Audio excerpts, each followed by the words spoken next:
Episode की शुरुआत होती है। हम लोग अब देखते हैं कि जो एलन है वो अब फाइनली 5 साल का हो चुका है और वो अप्रेजल सेरेमनी की तरफ जा रहा है। तो वो अपने फादर यानी कि रोडिन से पूछता है कि आखिर ये अप्रेजल सेरेमनी होती कैसी है। तो रोडिन बताता है कि ये एक स्पेशल इवेंट होता है जिसमें गरीब लोग से लेकर नोबल लोग तक आते हैं। वो लोग इसके अंदर तब पार्टिसिपेट करते हैं जब वो 5 साल के हो जाते हैं। अगर तुम्हारे अंदर भी कोई टैलेंट हुआ तो तुम हमें गरीबी से बाहर निकाल सकते हो, पर प्रॉब्लम ये है कि वहाँ पर तुम्हारे काफी सारे राइवल्स होंगे।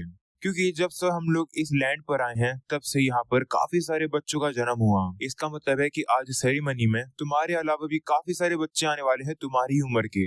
तभी वहाँ पर गेड़ा क्रेना को लेकर आ जाता है और अब वो लोग भी सेरेमनी में जाने वाले हैं। आगे बढ़ने के बाद अब उन लोगों को काफी सारे घर दिखाई देते हैं जिसे देखकर क्रीना काफी एक्साइटेड हो जाती है। वहीं ऐसे घरों को तो एलन ने भी पहली बार देखा है। वो सोचता है कि शायद से ये कॉमनर लोगों का विलेज होगा। इसके बाद वो वहाँ पर आ जाती है। क्रीना कहने लगती है कि मैं ये होप कर रही हूँ कि मेरे अंदर स्वर्ड्स वुमेन का टैलेंट हो जिससे कि मैं एक नाइट बन सकूं। आगे बढ़कर अब वो लोग उस लोकेशन पर आ जाते हैं जहाँ पर ये सेरेमनी होने वाली है। एलन अब देखता है कि यहाँ तो ऑलरेडी काफी सारे लोग आए हुए हैं और यहाँ पर जितने भी लोग हैं उनके कपड़े काफी अच्छे हैं उसके हिसाब से।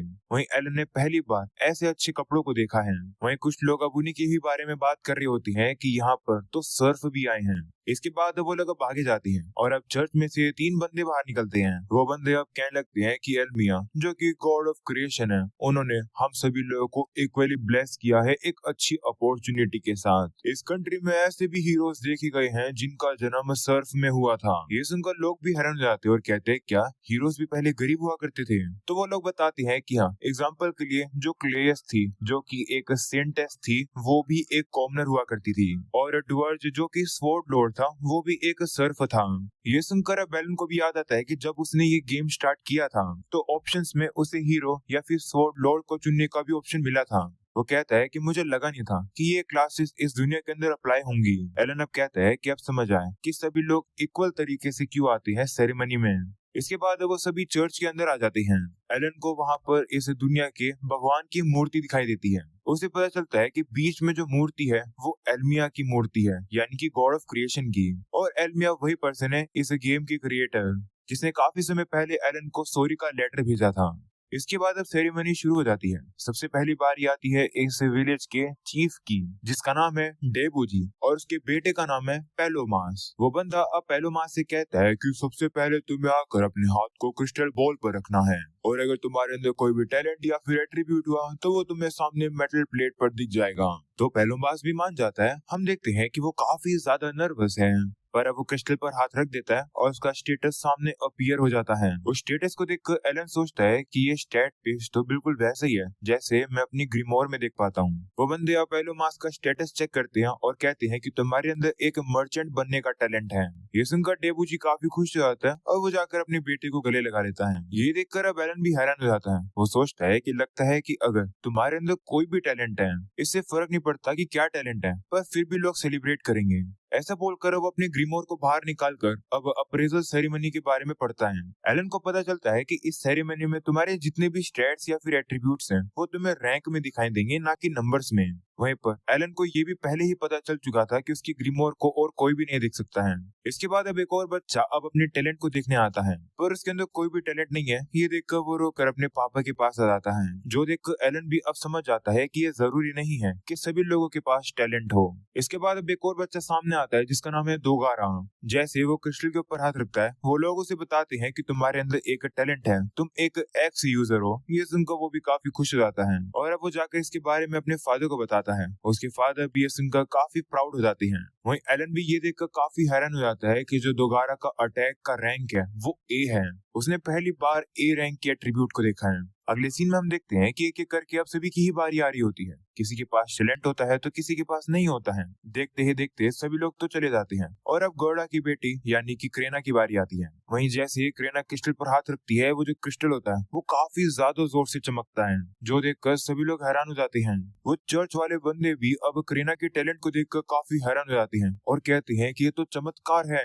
क्रेना के अंदर स्वॉर्ड लॉर्ड का टैलेंट है जो कि सबसे बेस्ट टैलेंट है। ये सुनकर तो सभी लोग काफी हैरान हो जाते हैं कि एक गरीब घर से भी कोई स्वॉर्ड लॉर्ड बन सकता है। गेड़ा भी अब काफी एक्साइटेड है। वो क्रेना की तारीफ करता है और कहता है कि तुम्हारे अंदर तो काफी कमाल का टैलेंट है। पर वो तो इतना खुश होती ही नहीं है। वो कहती है कि लेकिन मुझे तो एक स्पोर्ट्स वुमेन बनना था।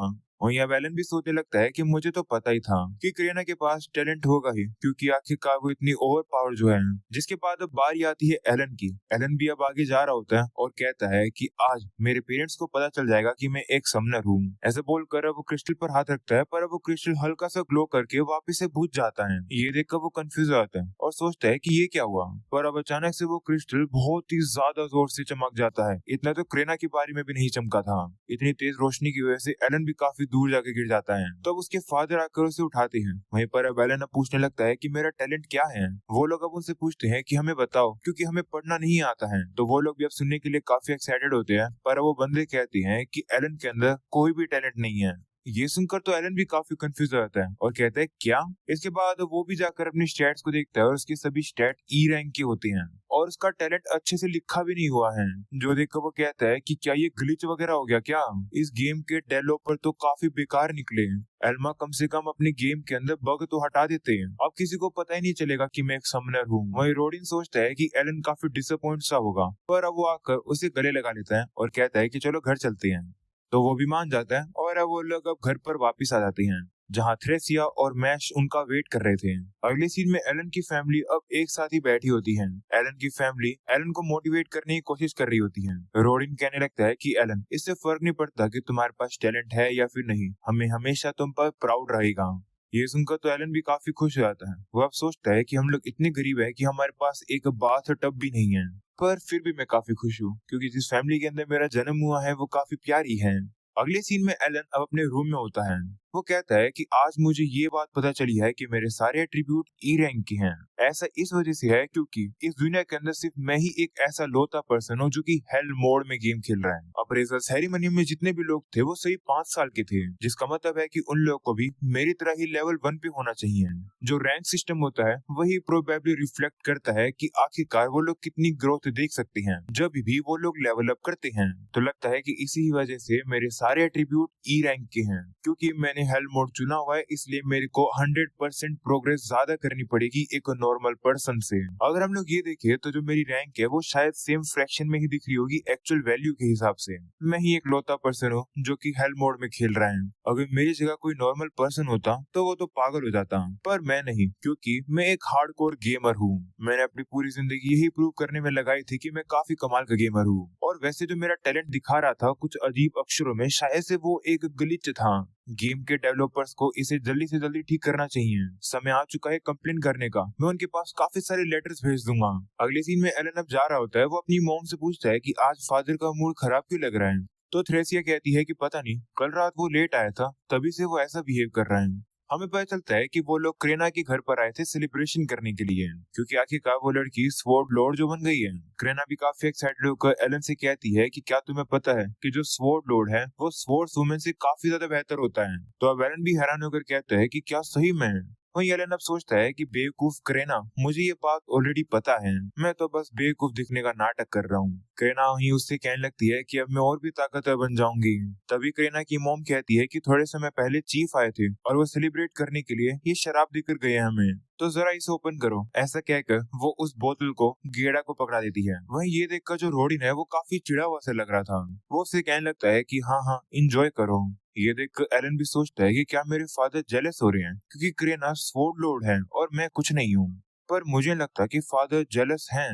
वहीं रोडिन अब गेड़ा को ड्रिंक ऑफर करता है, तो वो भी अब चिढ़ जाता है और कहता है कि अगर तुम ऐसी शक्ल बनाकर मुझे कुछ पीने के लिए कहोगे तो मैं पीऊंगा ही नहीं। इस तरीके से बिहेव करना बंद कर दो। तो रोडिन कहता है कि मैं जेलस नहीं हूँ, बल्कि मैं तो खुश हूँ। तो गेड़ा कहता है कि ऐसी बात है तो तुम ये क्यों कह रहे थे कि तुम हमारी फैमिली के साथ सारे नाते तोड़ दोगे। ये सुनकर सभी शौक हो जाते हैं और कहते हैं कि इसका मतलब क्या है। तो रोडिन कहता है कि ऐसी बात नहीं है कि मैं ये चाहता हूँ, पर तुम खुद ही सोचो, क्रेना का टैलेंट काफी एक्स्ट्रा ऑर्डिनरी है। वो जाकर नाइट्स को ज्वाइन कर सकती है और कंट्री को सर्व कर सकती है। काफी अच्छा मौका ये भी है कि वो एक नोबल पर्सन बन जाएं, यानी कि आगे जाकर तुम्हारी फैमिली हमसे बड़ी हो जाएगी। इसलिए तुम लोग को आज से ही ये आदत डाल लेनी चाहिए कि हम जैसे गरीबों से बात मत करो। जोसुन का गेड़ा गुस्से में आ जाता है और इसे पकड़कर कहता है कि अगर हम लोग नोबल बन भी जाएंगे तो इससे क्या ही फर्क पड़ेगा, दोस्त तो हम लोग फिर भी रहेंगे। उन लोग की लड़ाई काफी बढ़ रही होती है, जो देखकर एलन करीना से कहता है कि क्या तुम इन्हें शांत करा सकती हो। तो वो कहती है कि ठीक है, और इससे पहले कि वो जा पाती तभी वहाँ पर उन दोनों की ही वाइफें आ जाती है, जो कि उन्हें रुकने के लिए कहती है, पर वो लोग रुक ही नहीं रहे होते हैं, तो वो लोग अब उन्हें मुक्का मार देते हैं रोकने के लिए। तो अब वो लोग भी डर जाते हैं और अब वो शांति से बैठ जाते हैं। ये देखकर तो एलन भी डर जाता है और अब वो सोचता है कि लड़कियों से कभी भी पंगा नहीं लेना चाहिए। वो अब करीना की मॉम से पूछता है कि क्या ये दोनों पहले से ही ऐसे थे। तो वो भी कहती है कि हाँ, जब से ये लोग फादर बने हैं तब से ये थोड़े चेंज हो गए थे, पर ये लोग शुरुआत से ही गर्म दिमाग के हुआ करते थे, ये हमेशा ही लड़ते रहते थे। वहीं अब थ्रेसिया एलन को बताती है कि दरअसल हम चारों ही बचपन के दोस्त थे, जो कि एक ही विलेज में पैदा हुए थे और बड़े हुए थे। तो एलन कहता है कि क्या सच्ची में, जिस पर करीना की मॉम कहती है कि हाँ, हमने सुना कि एक नया विलेज बन रहा है, तो हम सभी लोग एक साथ यहाँ पर आ गए। हम लोगों ने एक साथ मिलकर काम किया और यहाँ पर अपने घर को बनाया। तभी तुम लोगों ने नोटिस किया होगा कि हमारे घर के डिजाइन एक ही जैसे हैं। वहीं पर अब पुरानी बातों को याद करके गेड़ा और रोडिन का मूड थोड़ा बहुत ठीक हो जाता है और अब वो शांति से दारू एंजॉय करती हैं। अगले सीन में हम लोग अब देखते हैं कि वो लोग अब काम कर रहे होते हैं, पर इतने में ही वहाँ पर एक बंदा आता है और वो उन्हें बताता है कि जो नाइट ऑफ ऑर्डर है वो करीना से मिलने के लिए आ रहे हैं। ये सुनकर वो भी काफी हैरान हो जाते हैं, क्योंकि ये काफी बड़ी बात है। अगले सीन में वो लोग अब करीना को लेकर उसी विलेज में आ जाते हैं। वहीं बाकी के लोग भी करीना को देखकर हैरान होते हैं कि ये छोटी सी बच्ची स्वॉर्ड लॉर्ड है। वहीं पर अब एलन को दोगोरा भी देख लेता है। वो उससे कहता है कि तुम जैसा टैलेंटलेस पर्सन यहाँ क्या कर रहे हैं। तो करीना उसके पास आकर कहती है कि उसकी बेइज्जती मत करो, एलन ताकतवर है। पर अब वो मानता नहीं है। वो कहता है कि लेकिन एलन के सभी रैंक तो ई हैं, वो कमजोर है। ये सुनकर करीना और भी गुस्से में आ जाती है और अब गेड़ा को उसे पकड़ना पड़ता है। इतने में ही वहाँ पर नाइट्स आ जाती हैं। इन सभी में नाइट कैप्टन जेनोफ भी होता है। उसे देखकर दोबारा एक्साइटेड हो जाता है और कहता है कि ये काफी कूल है, ये कैप्टन है, ये एक स्वॉर्ड मास्टर है। इसके बाद अब करीना को भी बीच में बुला लिया जाता है। वहीं करीना काफी एक्साइटेड है क्योंकि वो नाइट से मिल रही है। एलन भी अब सोचने लगता है कि क्या करीना हमारे विलेज को छोड़ देगी एक नाइट बनने के लिए। अगर ऐसा होगा तो मैं थोड़ा अकेला सा पड़ जाऊंगा। तभी जो जेनोफ होता है वो गेड़ा से कहता है कि उसे करीना की पावर देखनी है, उसे लड़ना होगा। तो गेड़ा कहता है कि लेकिन ये काफी छोटी है, इसने आज से पहले कभी असली तलवार नहीं पकड़ी है। तो जेनोफ कहता है कि ये एक स्वॉर्ड लॉर्ड है, तो असली तलवार यूज करने में से कोई दिक्कत नहीं होनी चाहिए, वरना कहीं ऐसा तो नहीं कि करीना एक स्वॉर्ड लॉर्ड है, ये बात झूठी है।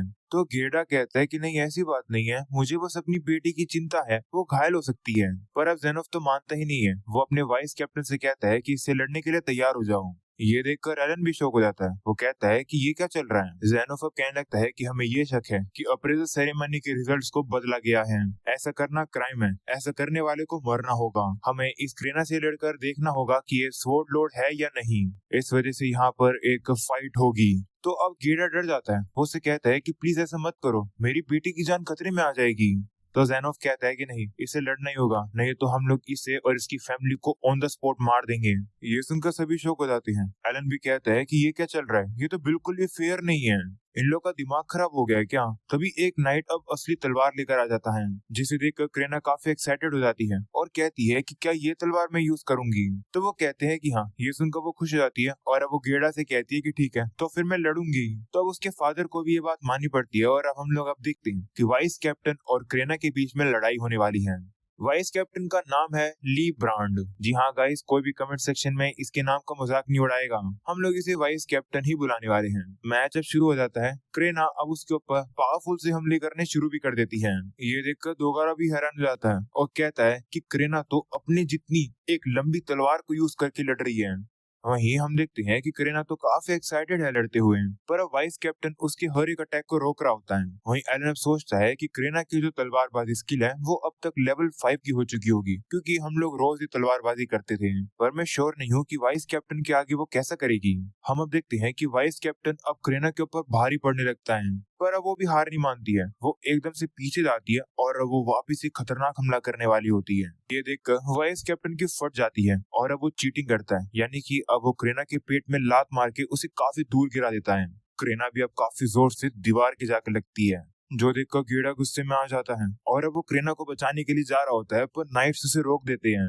वो नाइट्स तो एलन और रोडिन को भी रोक लेते हैं। एलन अब कहता है कि ये तो ऑब्वियसली करीना के लिए बहुत ज्यादा था, भले ही वो एक स्वॉर्ड लॉर्ड है, पर फिर भी उसका अपोनेंट एक बड़ा पर्सन था, तो एडवांटेज तो होगा ही उसके पास। सभी लोग को लग रहा था कि करीना हार गई, पर अब अचानक से वो खड़ी हो जाती है और अब उसके अंदर से ग्रीन ग्रीन धुआं निकलने लगता है और अब वो पहले से और भी पावरफुल हो चुकी है। उसकी स्पीड भी काफी तेज हो चुकी है और अब वाइस कैप्टन के ऊपर लगातार हमले करने लगती है। इतने ज्यादा हमले को तो वाइस कैप्टन को रोकने में अब काफी दिक्कत हो रही होती है। वो समझ जाता है कि करीना की जो एक्स्ट्रा स्किल है वो अवेकन हो गई है। वहीं अब करीना की पावर देखकर तो एलन भी काफी इंप्रेस हो जाता है, जिसके बाद अब करीना पूरी ताकत लगाती है। वो हमला करके अब वाइस कैप्टन की तलवार को तोड़ देती है, जो देखकर सभी काफी हैरान हो जाते हैं। जेनोफ भी अब इस फाइट को यहीं खत्म कर देती हैं। वहीं अब करीना भी रुक जाती है। वो भी अब वाइस कैप्टन का शुक्रिया करती है उसके साथ लड़ने के लिए। वो कहती है कि बहुत मजा आया। वहीं पर अब वाइस कैप्टन तो नीचे गिर जाता है क्योंकि वो हार गया है। ये देखकर सभी लोग अब करीना की तारीफ करते हैं। सभी लोगों को समझ आ जाता है कि करीना सही में एक स्वॉर्ड लॉर्ड है। गेड़ा भी काफी इंप्रेस हो जाता है और अब वो उन नाइट से कहता है कि देखा, ये मेरी लड़की है, कितनी पावरफुल है। वो भी अब जाकर उसे गले लगा लेता है और कहता है कि तुमने बहुत अच्छा किया। तभी वहाँ पर जेनोफ आ जाती है। वो अब गेड़ा से कहते हैं कि मैं तुम्हारा शुक्रिया करता हूँ एक स्वॉर्ड लॉर्ड को जन्म देने के लिए। माफ करना, मैं तुम लोग के साथ गलत बिहेव किया। तुम्हारी बेटी के अंदर सही में काफी कमाल का टैलेंट है। इसी वजह से मैं तुम्हारी बेटी के फ्यूचर के बारे में तुमसे बात करना चाहता हूँ। अगर तुम्हें मेरी बातों पर शक है तो तुम अपने साथ अपने दोस्त को भी लेकर आ सकते हो। तो गेड़ा भी मान जाता है और अब सभी लोग अब इस विलेज के चीफ के घर पर आ जाते हैं बातें करने के लिए। यहाँ पर उन लोगों के लिए काफी टेस्टी खाना बनाया गया है। वहाँ देखकर एलन कहता है कि मैं समझ पा रहा हूँ कि चीफ का बेटा यहाँ पर क्यों है, और आखिर दो गोरा और उसके फादर यहाँ क्या कर रहे हैं। एलन इन सब पर ज्यादा फोकस नहीं करता है। वो कहता है कि यहाँ पर जो फ्रूट्स मिल रहे हैं मैं छुपा कर इन्हें अपने घर लेकर जाऊंगा अपनी मॉम और भाई के लिए। वहीं जेनोफ अब उनसे कहता है कि अगर तुम लोग को खाना खाते खाते बातें करनी है तो तुम कर सकते हो, पर सबसे पहले मुझे अपने आप को इंट्रोड्यूस करने दो। मैं हूँ नाइट्स का कैप्टन जेनोफ। मेरे लॉर्ड ने मुझे यहाँ पर आने के लिए ऑर्डर दिए थे। उन्होंने मुझे कहा था कि मैं आकर चेक करूँ कि जो ये स्वॉर्ड लॉर्ड है ये असली है या नहीं है, और अब मुझे पता चल गया है कि ये सच है। ऐसा बोलकर अब वो चीफ से कहते हैं कि जो ये विलेज है, जब ये पूरी तरह से डेवलप हो जाने वाला था तब इस विलेज का नाम तुम्हारे नाम पर रखा जाने वाला था, पर अब जबकि हमें ये पता चला है कि यहाँ पर एक स्वॉर्ड लॉर्ड का जन्म हुआ है, तो मेरे लॉर्ड ने डिसाइड किया है कि इस मोमेंट को ऑनर करने के लिए हम लोग इस विलेज का नाम करीना विलेज रखेंगे अब से। तो अब ना चाहते हुए भी चीफ को उसकी बात माननी पड़ती है। जेनोफ भी कहने लगता है कि इस चेंज के लिए माफ करना। 3 साल पहले काउंट की फैमिली के अंदर एक स्वॉर्ड लॉर्ड पैदा हुआ था। वहीं एलन जो कि खाना चुरा रहा है, वो अब ये सुनकर सोचता है कि मुझे तो लगा था कि जो स्वॉर्ड लॉर्ड है उनका जन्म सिर्फ सर्फ या फिर कॉमनर के अंदर होता है। वहीं जेनोफ अब कहते हैं कि जो 3 साल पहले जो स्वॉर्ड लॉर्ड बना था वो रॉयल फैमिली को सर्व करना शुरू कर गया, पर वो उन लोगों की एक्सपेक्टेशंस पर खड़ा नहीं उतर पाया। तो जब उसे वापस से अप्रेस किया गया तो ये पता चला कि वो झूठा नाटक कर रहा था। असलियत में उसका टैलेंट बस एक नॉर्मल सा स्वॉर्डमैन था। उसके बाद से ये पता चला कि नोबल लोगों के काफी सारे मेंबर्स अपने टैलेंट को बदलवा लेते हैं, इसी तरीके से फेक बताकर। इसलिए किंगडम ने डिसाइड किया है कि वो लोग इस तरीके से मैचेस कराकर ये पता लगाएंगे कि आखिर वो स्वॉर्ड लॉर्ड है या फिर नहीं। वो गेड़ा से कहते हैं कि माफ करना कि मुझे तुम्हारी बेटी को इतने खतरनाक ट्रायल पर रखना पड़ा, पर आई होप कि तुम मेरी सिचुएशन समझोगे। देखो, मुझे कहने की जरूरत नहीं है, पर इसी तरीके से कंटिन्यू करते रहो करीना को पालना, जिससे कि वो एक काफी कमाल की स्वॉर्ड लॉर्ड बन जाए, और जब वो 12 साल की हो जाएगी तब वो जाकर एकेडमी में पढ़ाई कर सकती है, और फिर उसके बाद वो डायरेक्टली रॉयल फैमिली को सर्व कर सकती है। ये सुनकर एलन भी खुश होता है और कहता है क्या इस दुनिया के अंदर एकेडमी है। तभी दो गोरा पूछता है कि क्या कोई भी जो एकेडमी के अंदर जाएगा वो नाइट बन सकता है। वो अचानक से बोल पड़ता है तो उसके फादर उसे शांत करा देते हैं, और अब वो जेनोफ से कहते हैं कि माफ करना, मेरा बेटा नादान है, वो आपके सामने बोल पड़ा। वो उसे ये बताती है कि इसके अंदर एक्स यूजर का टैलेंट है, दरअसल ये भी नाइट बनना चाहता है। तो अब जेनोफ बताने लगते हैं कि कुछ पॉइंट पर एक इंस्ट्रक्टर को भेजा जाएगा इस विलेज के अंदर। इसी तरीके से तुम लोग अपना बेस्ट देकर स्टडी करो, और अगर तुम लोगों ने अच्छे से स्टडी करी तो तुम्हें मौका मिल सकता है एकेडमी के अंदर एडमिशन मिलने का। तो दोगारा कहता है कि ठीक है। वहीं करीना भी अब एलन से कहती है कि तुम्हें भी हमारे साथ चलना होगा पढ़ने के लिए। तो एलन भी कहता है कि हाँ। ये सुनकर दोगारा अब उससे कहता है कि जो एलन है उसके अंदर कोई टैलेंट है ही नहीं, वो जाके क्या ही करेगा, इसे पढ़ना लिखना आता ही नहीं होगा। ये देखकर अब एलन भी अब सोचता है कि क्या हो रहा है, एक 5 साल का बच्चा मुझे हैरास कर रहा है। इन्हें नहीं पता है कि असली उम्र मेरी 40 साल है। वहीं एलन को देखकर जेनोफ पूछते हैं कि तुम कौन हो? तो गेडा कहता है कि ये मेरे दोस्त रोडिन का बेटा है। ये सुनकर जेनोफ भी हैरान हो जाते हैं। वो रोडिन से कहते हैं कि क्या तुम ही वो रोडिन द बोर हंटर हो? तुमने मुझे पहले क्यों नहीं बताया? माफ करना, मुझे तुम्हें अच्छे से रिस्पेक्ट देनी चाहिए थी। तुम इस कहानी के हीरो की तरह हो। ये सुनकर रोडिन भी शौक हो जाता है। वो कहता है कि आपको मेरे बारे में पता है क्या? तो जेनोफ कहता है कि मेरे लॉर्ड यानी कि बैरोन को जो ग्रेट बोर का मीट तुम लोग सप्लाई करते हो वो काफी पसंद आता है। जितना मैंने सुना है तुम वो पर्सन हो जो कि सबसे खतरनाक रोल लेता है हंटिंग के अंदर। तुम सही में एक हीरो हो। ये सिर्फ मैं नहीं कह रहा हूँ, बल्कि मैं तुम्हें ये अपने लॉर्ड की तरफ से भी कह रहा हूँ। ये देखकर एलन भी खुश रहता है। वो सोचता है कि मेरे फादर तो एक सुपरस्टार की तरह हैं। अगले सीन में वो लोग अब अपने अलग अलग रास्ते पर चले जाते हैं घर जाने के लिए। जाते हुए रोडिन अब कह रहा होता है कि किसे पता था कि मेरे जैसे सर्फ को एक इतने बड़े लोगों की तरफ से रिकॉग्निशन मिलेगी। वो एलन से कहते हैं कि चलो ऐसे ही मेहनत करते रहते हैं और हमें इसी तरीके से तारीफें मिलती रहेंगी तो शायद हम लोग फिर इस गरीबी से बाहर निकल पाएंगे। और एलन, मुझे तुम पर विश्वास है, तुम भी काफी अच्छा काम करोगे क्योंकि मेरा खून तुम्हारे अंदर है। ये सुनकर अब एलन कहता है कि इसे याद आया, दरअसल मैंने कुछ फल चुरा लिए थे ताकि मैं इन्हें मॉम और मैश को दे सकूं। जिस पर रोडिन कहता है कि ऐसा करने वाले सिर्फ अकेले तुम नहीं हो बल्कि मैंने भी ऐसा किया है। और अब इसी बात पे वो लोग हंसने लगते हैं, यानी कि जैसा बाप वैसा ही बेटा। ऑलराइट, अब इसी के साथ ये एपिसोड यहीं खत्म हो जाता है। आई होप कि तुम्हें ये एपिसोड पसंद आया होगा। पसंद